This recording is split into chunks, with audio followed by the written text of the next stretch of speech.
ग्वालियर में भीषण सड़क हादसे में 13 लोगों की मौत। आंगनबाड़ी में खाना बनाकर लौट रही थी महिलाएं। एक ऑटो खराब होने के कारण दूसरे ऑटो से आ रही थी सभी 12 महिलाएं। ग्वालियर सड़क हादसे में कार्रवाई। RTO SPS Chauhan suspend. CM ने पीड़ित परिवारों के लिए किया आर्थिक मदद का ऐलान। मृतकों के परिजनों को मिलेगी 4-4 लाख की सुविधा। ग्वालियर सड़क हादसे पर पूर्व सीएम कमलनाथ ने ट्वीट कर दुख व्यक्त किया। कमलनाथ ने ट्वीट में लिखा कि ग्वालियर में बस और ऑटो में हुई भीषण दुर्घटना में 13 लोगों की दुखद मृत्यु का समाचार व्यथित करने वाला है। पीड़ित परिवारों के प्रति मेरी शोक संवेदनाएं।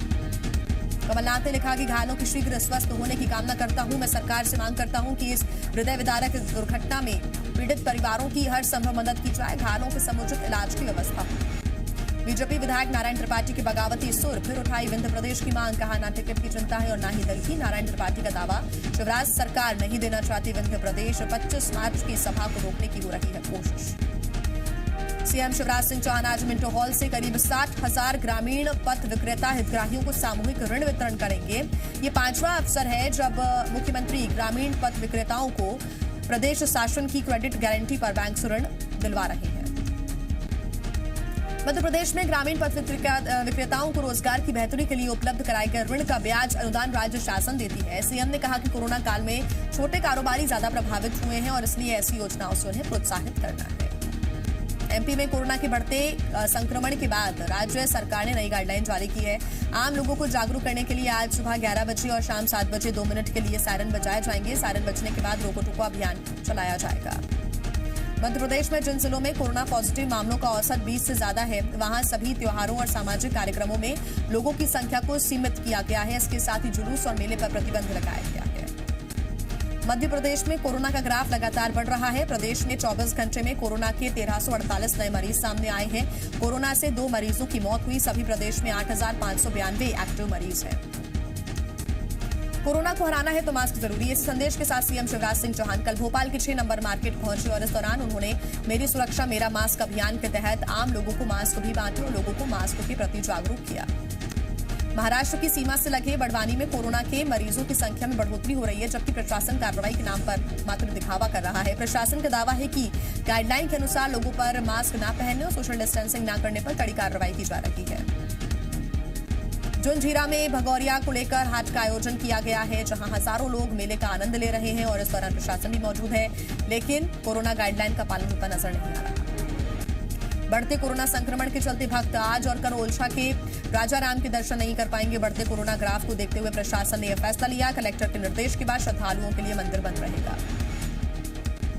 कलेक्टर ने भी कहा है कि आम लोगों से बातचीत करके इस प्रतिबंध को और भी बढ़ाया जा सकता है, लेकिन पुजारी रोज की तरह भगवान राम की आरती करते रहेंगे। कोरोना महामारी के चलते उन लोगों को निराशा हाथ लगी है जो करीला मेले का इंतजार कर रहे थे। बढ़ते कोरोना ग्राफ के चलते प्रशासन ने करीला मेले पर रोक लगा दी है। अशोकनगर में लगने वाला करीला मेले में एक दिन में ही 15 लाख से ज्यादा श्रद्धालु पहुंचते हैं। छत्तीसगढ़ में 24 घंटे में कोरोना के 15 से 25 नए मरीज आए सामने। सबसे ज्यादा दुर्ग में 468, रायपुर में 349, राजनांदगांव में 115 और बिलासपुर में 85 नए मरीज मिले हैं। प्रदेश में कुल 10 मरीजों की मौत हुई है, जिनमें से 8 अकेले दुर्ग के हैं। दुर्ग में बेकाबू होते संक्रमण को लेकर जिला प्रशासन चिंतित है। शहर के 4 इलाके कंटेनमेंट जोन घोषित किए गए हैं। जिला प्रशासन और सरकार लोगों से कोरोना गाइडलाइन का पालन करने की लगातार अपील कर रहा है। छत्तीसगढ़ में कोरोना से मौत के बढ़ते आंकड़ों के चलते सरकार की चिंता बढ़ गई है। पिछले 24 घंटे में कोरोना से छत्तीसगढ़ में 10 लोगों की जान चली गई। सरकार ने हालात से निपटने और जरूरी व्यवस्था के लिए मुख्य सचिव की अध्यक्षता में समिति का गठन कर दिया है। कोरोना से हो रही मौत पर बीजेपी प्रदेश अध्यक्ष विष्णुदेव साय ने कहा कि सरकार कोरोना संक्रमण को लेकर गैर जिम्मेदार बनी हुई है। लगातार सार्वजनिक आयोजन हो रहे हैं, जिसकी वजह से कोरोना के मामले लगातार बढ़ रहे हैं। कोरोना के बढ़ते मामलों को लेकर मंत्री अमरजीत भगत ने केंद्र पर हमला बोला है। अमरजीत भगत के मुताबिक केंद्र सरकार राज्य सरकार के साथ सामंजस्य बनाकर नहीं चल रही है। कोरोना को लेकर अभी केंद्र सरकार से कोई स्पष्ट निर्देश नहीं आए हैं। मंत्री अमरजीत भगत ने कहा कि जहां संक्रमण ज्यादा मिल रहा है, वहां के स्थानीय प्रशासन को फैसला लेने के निर्देश दिए गए हैं। प्रदेश में लॉकडाउन की स्थिति नहीं है, लॉकडाउन इसका विकल्प नहीं है। प्रदेश में शिवराज सरकार बने 1 साल पूरा होने पर बीजेपी आज विधानसभा स्तर पर विकास का नारियल फोड़ेगी। बीजेपी ने जहां जहां भूमि पूजन किए हैं, वहां वहां जाकर हितग्राहियों को नारियल भी भेंट किए जाएंगे। एमपी में शिवराज सरकार को 1 साल पूरे हो गए, जिसको लेकर बीजेपी शिवराज सरकार की उपलब्धियां गिना रही है। कमलनाथ की 15 महीने की सरकार की नाकामियां भी बताई जा रही हैं। तो वहीं कांग्रेस का कहना है कि बीजेपी को नौटंकी छोड़कर नारियल की जगह अपना माथा फोड़ना चाहिए। धार में उद्योग मंत्री राजवर्धन सिंह दत्तीगांव के कार्यक्रम में बिजली चली गई। बिजली गई तो वैसे ही बीजेपी की सरकार के 1 साल पूरे होने पर राजवर्धन सिंह प्रेस कॉन्फ्रेंस कर रहे थे। बिजली जाने से ठीक पहले राजवर्धन सिंह ने सड़क, पानी और बिजली के लिए सरकार की योजनाओं का बखान किया था। बैतूल में पूर्व सांसद ज्योति धुर्वे के फर्जी जाति प्रमाण पत्र मामले को लेकर फिर से कार्रवाई की मांग जोर पकड़ने लगी है। आदिवासी संगठनों ने पूर्व सांसद की गिरफ्तारी और संपत्ति जब्त करने की मांग की। पूर्व सांसद ने खुद को अनुसूचित जनजाति का बताया था, जिसको लेकर विवाद हुआ था। तो वहीं आदिवासी संगठनों ने 10 अन्य मांगों को लेकर भी एसडीएम को ज्ञापन सौंपा है, जिसमें बढ़ती महंगाई, बेरोजगारी समेत कई मुद्दे शामिल हैं। रायगढ़ नगर निगम परिसर में बीजेपी ने निगम सरकार पर वादाखिलाफी का आरोप लगाते हुए धरना प्रदर्शन किया। नेता प्रतिपक्ष पूनम सोलंकी ने कांग्रेस पर वादाखिलाफी और अपना ही घोषणा पत्र भूलने का आरोप लगाया। बीजेपी ने नगर निगम सरकार के खिलाफ गाजी बाजी के साथ प्रदर्शन किया। इस दौरान जोरदार नारेबाजी कर वो अपना विरोध दर्ज कराते नजर आए और 4 सूत्री मांगों को पूरा करने को कहा। मध्य प्रदेश में बढ़ते कोरोना संक्रमण को लेकर सरकार एक्शन में है। अशोकनगर में राज्य मंत्री ब्रजेंद्र सिंह ने कलेक्ट्रेट में बिना मास्क के बैठे अधिकारियों को कोरोना मास्क लगाने के लिए निर्देशित किया। क्राइसिस मैनेजमेंट की बैठक के बाद राज्य मंत्री ने कलेक्ट्रेट का निरीक्षण किया। कलेक्ट्रेट में खाद्य विभाग में कई ऐसे अधिकारी कर्मचारी मिले जो कि बिना मास्क के काम कर रहे थे, जिस पर मंत्री ब्रजेंद्र सिंह ने नाराजगी जाहिर की और कहा कि रोको टोको अभियान शुरू हुआ है, किसी को भी कोरोना नियमों को ताक पर रखकर काम करने की यहां पर इजाजत नहीं है। बीजापुर से जिला पंचायत सीईओ पोषण लाल चंद्राकर को नारायणपुर जिला पंचायत सीईओ बनाया गया है। सामान्य प्रशासन विभाग ने इसके लिए आदेश जारी कर दिए हैं। पोषण लाल चंद्राकर भारतीय दूरसंचार सेवा 2009 बैच से हैं। उन्हें बीजापुर में जिला पंचायत सीईओ के पद से हटा दिया गया। उसके बाद से जिला पंचायत सीईओ का प्रभार किसी को नहीं दिया गया। इंदौर में कोरोना से लोगों को बचाने और जागरूक करने के लिए प्रशासन अलर्ट है। कलेक्टर और डीआईजी निरीक्षण करने के लिए राजवाड़ा पहुंचे, जहां मास्क नहीं पहनने वाले लोगों को रोका और उन्हें समझाइश दी। जबलपुर की सिहोरा तहसील कोर्ट के सामने वकील को सरेआम गोली मार दी गई। गोली वकील के पेट में लगी, जिसे गंभीर हालत में जबलपुर रेफर किया गया है, जहां उसका इलाज चल रहा है। वकील की हालत स्थिर बनी हुई है। जबलपुर पुलिस के मुताबिक घायल वकील सूर्यभान सिंह के पिता उजियार सिंह पर विकास सिंह की हत्या का आरोप है। पुलिस सीसीटीवी फुटेज खंगाल रही है। तो वहीं मामले की जानकारी लगने के बाद बड़ी संख्या में वकील अस्पताल पहुंचे। आरोपियों की गिरफ्तारी नहीं होने पर वकीलों ने आंदोलन की चेतावनी दी है। रायगढ़ के शालिनी कॉन्वेंट स्कूल में बड़ा हादसा हो गया। स्कूल की निर्माणाधीन बिल्डिंग में स्लैब गिरने से 3 मजदूर घायल हो गए, जबकि एक मजदूर की हालत गंभीर बताई जा रही है। भोपाल मंत्रालय में कर्मचारियों ने जमकर हंगामा किया। कर्मचारियों का आरोप था कि कर्मचारी संघ के प्रस्तावित चुनाव से पहले बनाई गई मतदाता सूची में गड़बड़ी की गई है और बाहरी लोगों के नाम जोड़ दिए गए। कर्मचारियों के हंगामे के चलते कुछ समय के लिए मंत्रालय के अंदर विभागों में अफरा तफरी का माहौल बन गया। सीहोर में निजी हॉस्पिटल में प्रेग्नेंट महिला की डिलीवरी के दौरान हुई मौत के मामले में परिजन लगातार धरने पर बैठे हुए हैं।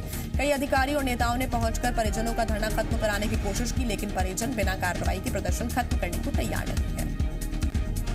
आष्टा के बीजेपी विधायक रघुनाथ मालवीय भी पीड़ित परिवार को मनाने पहुंचे, लेकिन परिवार ने तब तक धरना खत्म करने से इनकार कर दिया जब तक कार्रवाई नहीं हो जाती। गौरतलब है कि परिजन प्राइवेट हॉस्पिटल पर इलाज के दौरान लापरवाही के आरोप लगा रहे हैं। दंतेवाड़ा में पुलिस ने 2 पशु तस्करों को गिरफ्तार किया है। आरोपी एक ट्रक में 32 बैलों को भरकर कांकेर से हैदराबाद ले जा रहे थे, तभी पुलिस ने सुरोखी के पास दोनों तस्करों को गिरफ्तार कर लिया। छत्तीसगढ़ कृषक पशु परीक्षण अधिनियम और छत्तीसगढ़ पशु क्रूरता अधिनियम के तहत इन पशु तस्करों की गिरफ्तारी हुई है। गौरतलब है कि हैदराबाद ले जाकर इन बैलों को बूचड़खानों में बेचा जाता। रतलाम में रेलवे ट्रैक पर खड़े दुर्घटनाग्रस्त ट्रेन के डिब्बे की जानकारी मिलते ही एनडीआरएफ, एसडीआरएफ और रेलवे की आपदा टीम मौके पर पहुंची। तत्काल राहत कार्य शुरू किया गया और घायलों को बाहर निकाला गया। प्राथमिक उपचार के बाद घायलों को अस्पताल तक भेजे जाने की व्यवस्था भी की गई। मंडला और नीमच में तेज आंधी और झमाझम बारिश से जनजीवन अस्त व्यस्त हो गया है। मंडला में आंधी के साथ हुई बारिश, जिसमें गेहूं और दलहनी फसलों को काफी नुकसान हुआ।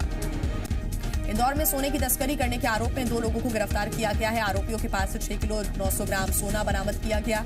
तस्कर कार की सीट में छिपाकर गोल्ड ले जा रहे थे, तभी पुलिस ने इंदौर धार हाईवे पर तस्करों को गिरफ्तार कर लिया। 50,000 के नामी बदमाश अलस्या पार्थी ने बैतूल के एसडीजेएम कोर्ट में सरेंडर कर दिया है। उसके बाद से ही पुलिस की सक्रियता पर सवाल उठ रहे हैं। पुलिस 3 महीने से बदमाश की तलाश कर रही थी, लेकिन उसे कामयाबी हाथ नहीं लगी और आखिर में बदमाश ने ही कोर्ट में जाकर खुद को सरेंडर कर दिया। शिवपुरी के रनौत से रिश्वतखोर पटवारी को गिरफ्तार किया गया। आरोप है कि पटवारी अवधेश शर्मा जमीन के बंटवारे के एवज में रिश्वत ले रहा था, तभी 3,000 रुपए की रिश्वत लेते उसे रंगे हाथों गिरफ्तार कर लिया गया। जशपुर में पुलिस ने बाइक चोर गिरोह का पर्दाफाश किया। पुलिस ने बसंत कुंडो नाम से बाइक चोर को गिरफ्तार किया है, जिसके पास से चोरी की 7 बाइक बरामद हुई है। वहीं पूछताछ में आरोपी ने 2 अन्य बाइक चोरों के नाम भी बताए हैं। सतना के आलमपुर गांव में वन विभाग के बीच बीट गार्ड को बंधक बनाकर पीटने का मामला सामने आया। आरोप है कि कुछ लोग जंगल में अवैध रूप से लकड़ी काट रहे थे। मना करने पर ग्रामीणों ने बीट गार्ड जेपी जड़िया को बंधक बना लिया और उनके साथ मारपीट की। मंडला में मकान के हक को लेकर हुए विवाद में एक महिला गंभीर रूप से घायल हो गई, साथ ही उसके नाबालिग बेटे और बेटी को भी चोट आई है। जानकारी मिली है कि महिला का कुछ लोगों के साथ विवाद चल रहा था, जिसके बाद झगड़ा हो गया और सुभाष और सचिन जैन नाम के युवकों ने महिला पर हथौड़े से वार कर दिया। जबलपुर के सिहोरा में कोर्ट के गेट पर अधिवक्ता को गोली मार दी गई, जिसके बाद आनन फानन में वकील को अस्पताल में भर्ती कराया गया, जहां वकील की हालत गंभीर बनी हुई है। जानकारी मिल रही है कि पुरानी रंजिश के चलते वकील को गोली मारी गई है। भिंड में रॉन्ग साइड से जा रहे एक भाई बहन की जान चली गई। हटियापुरा गांव के रहने वाले रोहित अपनी बहन प्रियंका और भांजी दिशा के साथ बाइक से ग्वालियर जा रहे थे, लेकिन डिरमन तिराहे पर रॉन्ग साइड से जाते समय डंपर ने बाइक को टक्कर मार दी, जिसमें रोहित और उनकी बहन प्रियंका की मौके पर ही मौत हो गई। रायपुर के खमतराई थाना क्षेत्र के भनपुरी में एक फैक्ट्री में आग लगने से हड़कंप मच गया। सूचना पर मौके पर पहुंची फायर ब्रिगेड की 6 गाड़ियों ने कड़ी मशक्कत के बाद आग पर काबू पाया। डामर गोली बनाने की फैक्ट्री में भीषण आग लगी। कोंडागांव में मिट्टी का बर्तन बनाने वालों में खुशी की लहर है। आधुनिक मशीनों के गांव में पहुंचने से बर्तन बनाने जैसा काम आसान हो गया है। यहां मोहलई गांव में करीब 20 ऐसे परिवार हैं जो मिट्टी का बर्तन बनाकर अपना परिवार चलाते हैं। दुर्ग के अमलेश्वर हत्याकांड का खुलासा करने वाले सभी पुलिसकर्मियों को गृह मंत्री ताम्रध्वज साहू ने सम्मानित किया। 21 दिसंबर 2020 को एक ही परिवार की 4 लोगों की हत्या हो गई थी, जिसे सुलझाने के लिए 75 पुलिसकर्मियों की टीम बनाई गई थी। Institute of chartered accountants of India ने सीए फाइनल परीक्षा के नतीजे जारी कर दिए हैं। ऑल इंडिया रैंकिंग में रायपुर के भ्रमर जैन ने पहला स्थान हासिल किया है, प्रदेश का नाम रोशन किया है। भ्रमर की सफलता पर सीएम भूपेश बघेल ने भी उन्हें बधाई दी। सीएम बघेल ने ट्वीट करते हुए लिखा है कि मैं आपके उज्जवल भविष्य की कामना करता हूं। आपने छत्तीसगढ़ का नाम रोशन किया। आपको बता दें कि भ्रमर जैन ने 76.38% के साथ देश में पहले स्थान पर उन्होंने अपना नाम हासिल किया है और ये पहली दफा है कि छत्तीसगढ़ से किसी ने सीए में टॉप किया हो।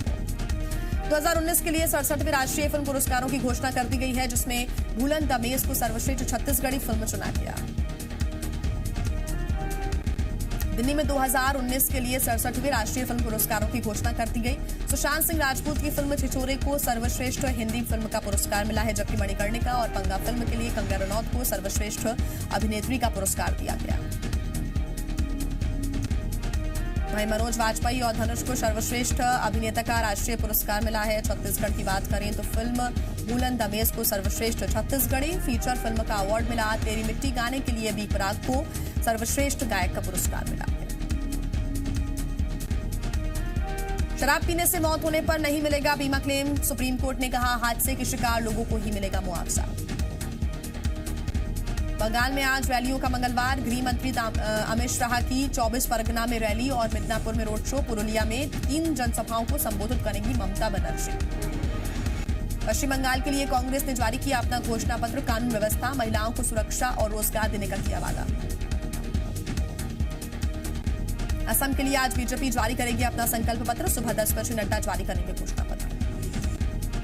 आज असम में यूपी के मुख्यमंत्री योगी करेंगे 3 रैलियां। जयपुर, देव, सिलचर और बोरखोला में सीएम योगी करेंगे जनसभा को संबोधित। आज किया जाएगा घोषणा पत्र जारी।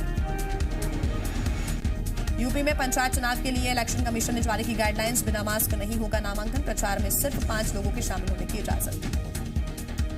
भारत पाकिस्तान के बीच सिंधु जल बंटवारे को लेकर आज से 2 दिवसीय बैठक दिल्ली में होगी। दोनों देशों के अधिकारियों की बैठक।